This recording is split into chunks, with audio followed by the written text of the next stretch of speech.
Saudações, Jaguares! Aqui é o Titius com mais um vídeo da transição para o Hornet. Esse é o primeiro em que começaremos a conhecer melhor o FA-18 Charlie. Falaremos um pouco sobre a superfície de controle do Hornet, o danado do Weight on Wheel System e a nossa Carlinga Tour. Bom, temos bastante para ver, então bora lá!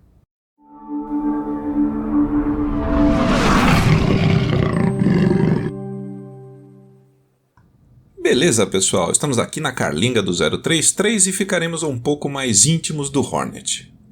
Essa bela aeronave, com seus dois potentes motores e um conjunto incomum de superfície de controle, é bastante manobrável e destaca-se especialmente nas manobras a baixa velocidade e ângulo de ataque elevado. Destaquemos LEX, Leading Edge Extension, que colabora bastante nas manobras com alto ângulo de ataque. Ailerons, ou melhor, flaperons. Lemes duplos, stabilators, leading e trailing edge flaps. Estas superfícies atuam de maneira diferencial e coletiva para otimizar o controle durante o voo. Os dois FCC, computadores de controle de voo, processam constantemente os sinais e operam com múltiplas redundâncias, o que torna o FCS do Hornet um tremendo aliado do piloto. A carga de trabalho fica muito leve. Os lemes duplos do Hornet, junto com os estabilizadores verticais inclinados, aumentam a autoridade a baixa velocidade. A inclinação desses estabilizadores é bem nítida quando os comparamos com os do F-15, por exemplo. Os stabilators, estabilizadores horizontais totalmente imóveis, fazem bom uso do fluxo de ar e revelam o que todo caçador tem medo que descubram. Os F-15, F-16, FA-18, todos esses caças modernosos são primos do Cherokee. É isso aí, o Cherokee. Próximo das pontas das asas ficam os flaperons, que em conjunto com os stabilators conferem uma boa taxa de rolagem à aeronave. Com os flaps na posição alta, como vemos aqui, a influência dos lemes parece bem discreta. Ô Titius, e afinal, o que tem de especial estes flaperon? Aguenta aí, tia, já veremos. Os TEF, que é os Trailing Edge Flaps, ficam no bordo de fuga da asa próximo à raiz e estendem para aumentar a sustentação. Passando o switch de controle dos flaps para half, ficará mais fácil de perceber. Olha aí os flaperons descendo junto com os flaps e até os lemes participam com outra intensidade. Na posição full, comportamento semelhante, e os olhos mais técnicos devem ter reparado a deflexão diferencial dos flaperons e stabilators, o que basicamente elimina a necessidade do piloto fazer coordenação de leme nas rolagens. Olhando a asa por outro ângulo, vemos os LEF, Leading Edge Flaps, que ficam no bordo de ataque e junto com os Trailing Edge Flaps alteram a curvatura da asa, aumentando a sustentação. Posição half, posição full. Flaperon trabalhando, posição alto, que no solo é o equivalente a comandar o recolhimento dos flaps. Já que mencionei a aeronave no solo, vou usar de deixa para falar de um importante sistema, o WOW, Weight on Wheels, que fornece para os outros sistemas a informação de que a aeronave está no solo. Esse sinal é usado em vários intertravamentos, resultando em comportamento distinto dos equipamentos e sistemas quando em voo ou quando no solo. Há muito mais coisa acontecendo do que o tradicional desabilitar de radar ou nose wheel steering, que é o esterçar do trem auxiliar. Se esse sistema falhar, o WOW, a aeronave não conseguirá operar plenamente e é um dos que temos que prestar atenção. Bom, retomaremos mais tarde. E antes de começar a minha tão esperada Carlinga Tour, bora conseguir um pouco de energia para ficar mais fácil de identificar os equipamentos e painéis. Ground Crew, Electrical Power... Dá energia aí! Copy. Enquanto eles estão conectando os cabos, a gente aproveita e já olha a estrutura do canopy, que além das alças para a gente se segurar durante a catapultagem, contém os espelhos e o indicador Lock and Shoot para os mísseis. Ground power is now on. Unidade de solo conectado, bora selecionar no painel de alimentação externo que vamos energizar. Resetzinho aqui. Ó, não precisa memorizar isso daqui não, só estou mexendo aqui para poder ligar uns equipamentos sem acionar os motores. Só terminar aqui, peraí. Alfa, Bravo, aqui não, Bravo. Beleza. Left DDI, Right DDI, HUD, AMPCD. Flight controls. Para poder enxergar melhor, bora ocultar meu corpo e o stick. Na parede, o dispenser de chaff and flare. Temos também 4 fusíveis que, apesar de simulados, os servidores não têm missão para isso. O botão de artefato nuclear, aqui no cantinho a seleção do computador de missão. O switch para fazer o override do sistema hidráulico. No painelzinho do O-Box, a gente tem o botão de liga e um seletor de fluxo. Switches de seleção da antena do IFF. E logo abaixo no painel de IFF uma série de switches para ações que não são foco num voo virtual. Entre eles há o de controle do canal do ILS, que passando para manual nos permite alterar o canal pela chave seletora, mas a posição usual é o FC. Painel de controle de volume, logo à esquerda embaixo está o volume do TACAN, aumentando é possível ouvir o Morse que a gente está recebendo daquele TACAN. O volume do RWR eu costumo deixar abaixado porque soa muito durante as missões isso daí. No painel de controle da APU nós temos o switch propriamente do acionamento da APU e esse segundo de arranque para selecionar em qual motor vai dar a partida. Painel de controle do FCS que tem um knob que regula o trim de leme. O botão do centro, ao ser pressionado, coloca a aeronave trimada para decolagem. Protegido por uma capa, temos um switch de ganho das superfícies na posição normal e override. O botão de reset do FCS. Painel de combustível a seguir tem um switch para extensão da sonda. Temos os switches de controle dos tanques externos. E um switch importante segurado magneticamente, que é o para alijar o combustível. Como a gente não está acionado, dá para afastar sem medo o manete. Na parte inferior do painel de iluminação externa tem um switchzinho que controla a transferência interna dos tanques das asas. Switch de 3 posições para controlar o strobe, desligado, reduzido e lá para frente, brilho normal. Reostato para as luzes de posição e de formação. Aqui no cantinho, protegido pela capa, tem um acoplamento dos geradores. E já estamos até usando o painel de alimentação externa para distribuir a energia da GPU. E encerrando aqui o console esquerdo, nós temos o switch para teste dos circuitos A e B de detecção de incêndio. No painel vertical, começar pela alavanca de freio, que ela tem uma posição que atua como freio de emergência. Então, horizontal puxou, freio de emergência. Se tiver girado na vertical, vira o freio de estacionamento. Manômetrozinho para medir pressão dos freios. Switch do bypass do alerta de gancho. Posição operação em solo. Switch com intertravamento, se não tiver energia ele volta para a posição embarcada. Luz de táxi e pouso. Anti-skid. Switch de 3 posições para controle do flap.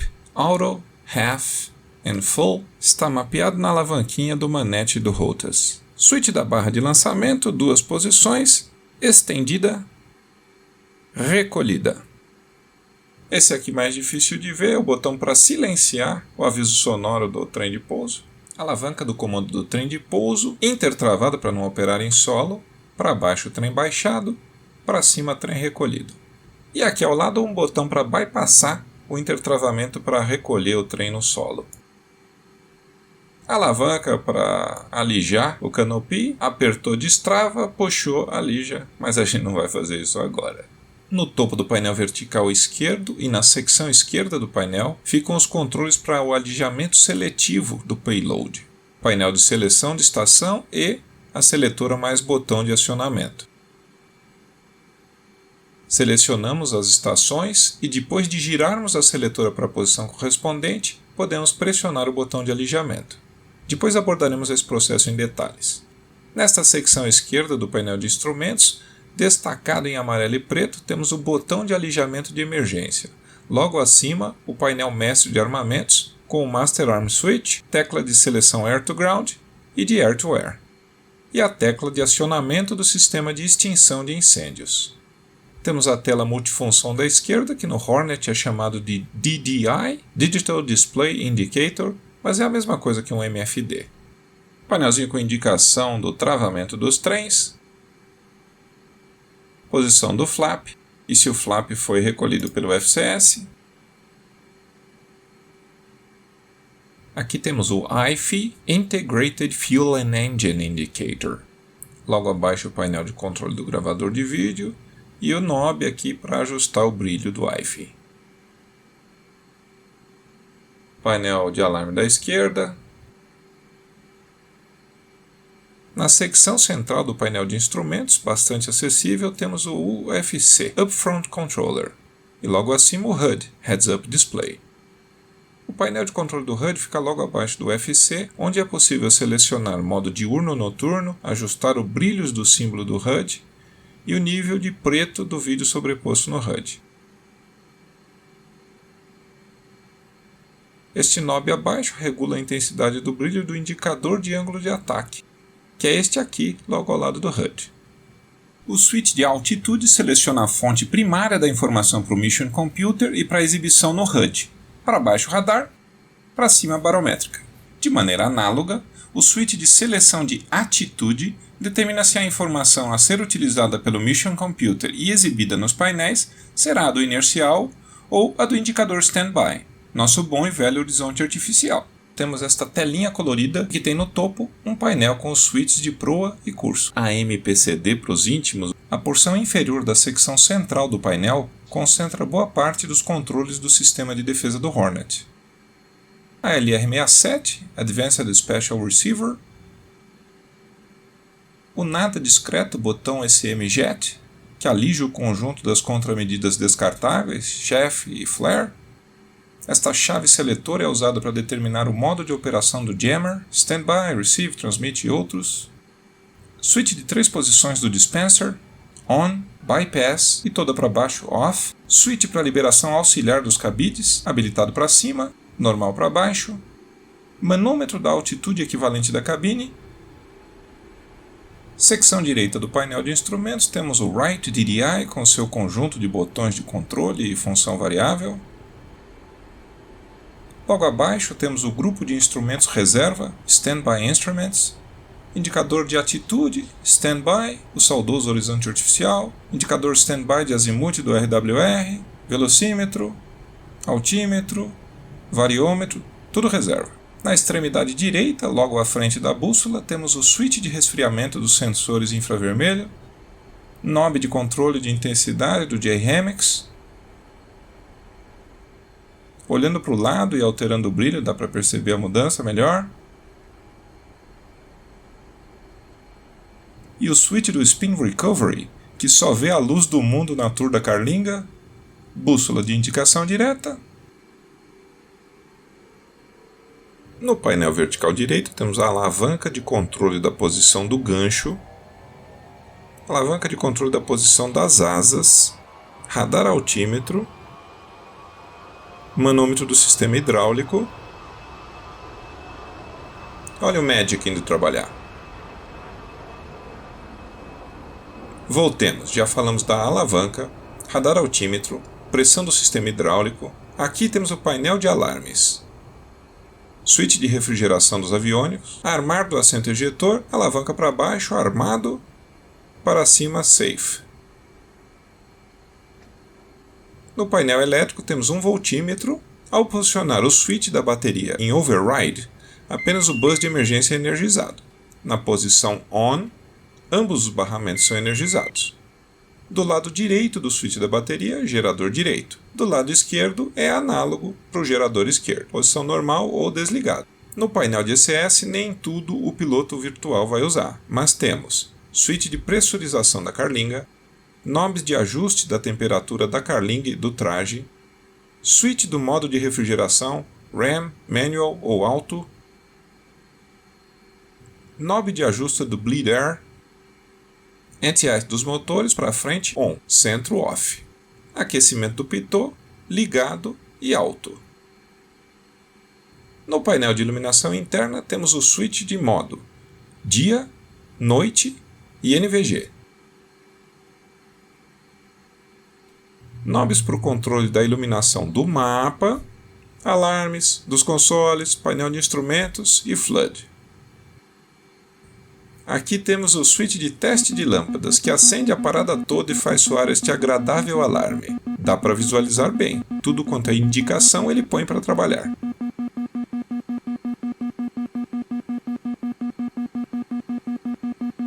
Aqui a gente tem um panorama geral, depois a gente volta e vê os mais importantes.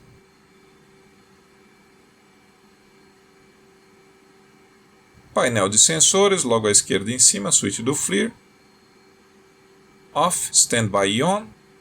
Switch do designador laser, posição ARM intertravada.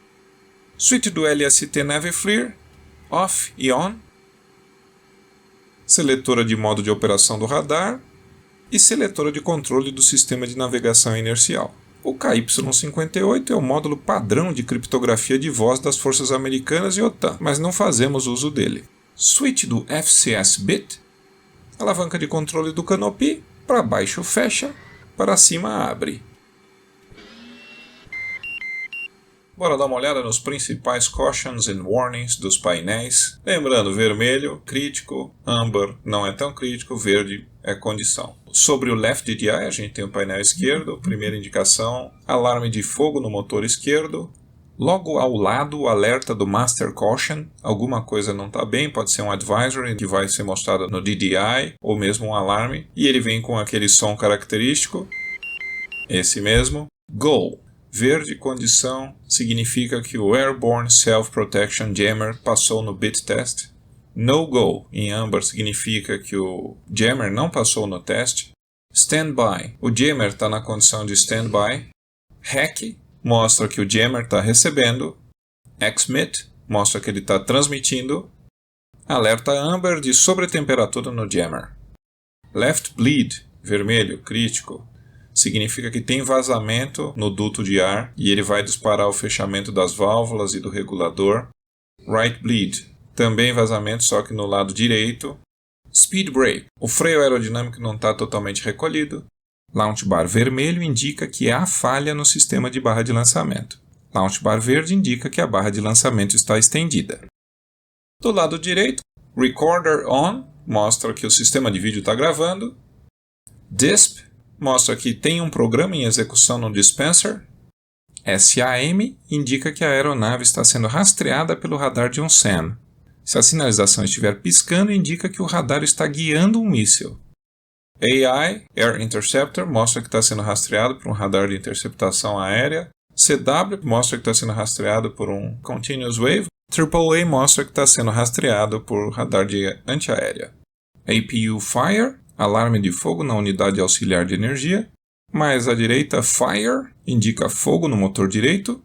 No painel de alarme, Check Seat, mostra que o assento ejetor não está armado. APU SCC, é o acumulador da APU, não tem pressão suficiente para o start.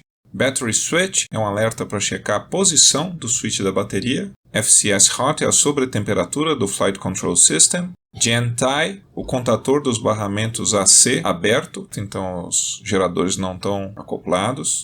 Fuel Low, menos de 800 libras de combustível em pelo menos um dos tanques de transferência. FCES, perda de função do Flight Control Electronic System. Left Generator, Right Generator. Essas luzes indicam que o gerador está isolado, ele está offline.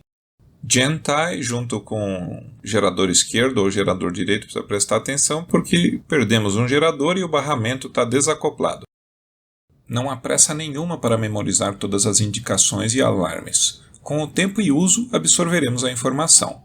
E para os que perceberam que não mencionei a alça de ejeção, não é que ela está na mesma categoria dos controles meio sem sentido que deixei de falar propositalmente, mas falaremos dela em oportunidade futura. Bora colocar em ordem o escritório. Left DDI, Right DDI, HUD. Como deve ter reparado, o objetivo aqui não era aprender a operar os equipamentos, mas conhecer onde ficam os botões, chaves e o que significam as indicações dos painéis de alarme. Nos próximos vídeos veremos acionamentos distintos para o Hornet e o esperado é que você comece a praticar. Então é isso aí. Jaguar 33, knock it off.